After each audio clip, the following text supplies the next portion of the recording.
স্থায়ী শ্রমিক মানে হচ্ছে যে শ্রমিককে স্থায়ী পদ আছে, মানে একটা প্রতিষ্ঠানে অস্থায়ী এবং স্থায়ী দুই ধরনের পদ থাকে মেইনলি এবং ছোটখাটো আরো পদ থাকে। তো টেম্পোরারি শ্রমিক আর পার্মানেন্ট শ্রমিকের মধ্যে পার্থক্য আছে। টেম্পোরারির থেকে আস্তে আস্তে আস্তে আস্তে আপনাকে পার্মানেন্ট করাবে, আপনি এক লাফে পার্মানেন্ট হইতে পারবেন না, স্টেপ বাই স্টেপ। যেহেতু শ্রমিক আপনি দীর্ঘদিন আপনাকে যাচাই বাছাই করে এরপর আপনাকে স্থায়ী শ্রমিক হিসেবে ট্রিট করবে। তাহলে স্থায়ী পদে যদি আপনি থাকেন এবং স্থায়ী পদের মধ্যে যদি ইতিমধ্যে ট্রেনিং শেষ করেন, তাহলে আপনাকে স্থায়ী হিসেবে নিয়োগ দিবে। স্থায়ী নিয়োগ হিসেবে দিলে আপনাকে ট্রেনিং দিতে হইব। হ্যাঁ, আপনি স্থায়ী পদে আপনি প্রমোশন দিয়ে স্থায়ী করলাম, ওই জায়গাটা আপনার ট্রেনিং না দিলে আপনি করবেন কি করে?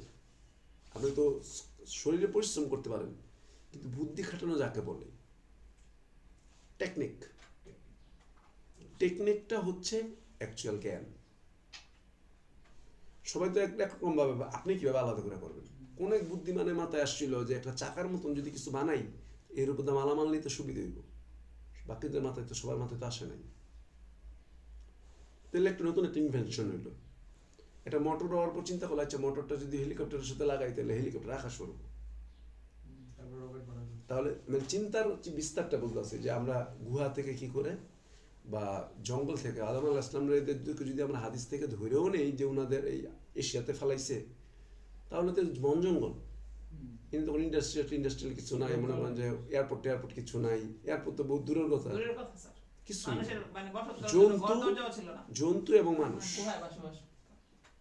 এবং মানুষ গাছপালা, পৃথিবীর আর কিছু নাই।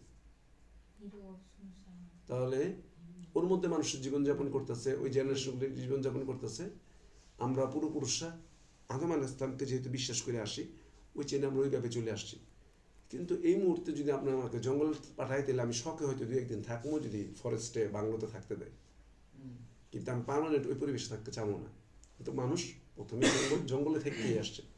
এই কারণে বিজ্ঞান কিছু কিছু জিনিস ওই গুহা টুয়া খুঁজে পায় বলছে যে মানুষ আগে থেকে গুহায় বসে, মানুষ প্রকৃতিগতভাবে গুহাবাসী। ওই যে ঘরবাড়ি তখন বানায় নাই, দরকার দেখে নাই, আর তখন ওগুলি আবিষ্কার করতে পারছে। এর আগে যে ঘরবাড়ি বানাইছিল গুনে টুনে খাই করতো, গুণ পোকা মনে করেন আগের পৃথিবীতে ছিল, ওই মনে করেন বাঁশ কাঠ খাই করছিল ওদের। তাকে আগে বাঘবার লোকের না হইলে আদম আলাইহিস সালামকে খাওয়া দাওয়ার জন্য তো পৃথিবীতে কিছু প্রাণী রাখতে হবে, হাঁস মুরগির ব্যবস্থা রাখতে হবে না? ওনারা খাইব, বেহেশতে খাওয়া খানা হয়েছে, পৃথিবীর খানা খাইব, কাছাকাছি একটা মানসম্মত খাবার তো আল্লাহ দিয়া পাঠাইবো, যে ও তো জানে এই দুইটাই কি খাইব। এই পরিবেশটা তো তৈরি করে পাঠাইতে হইব।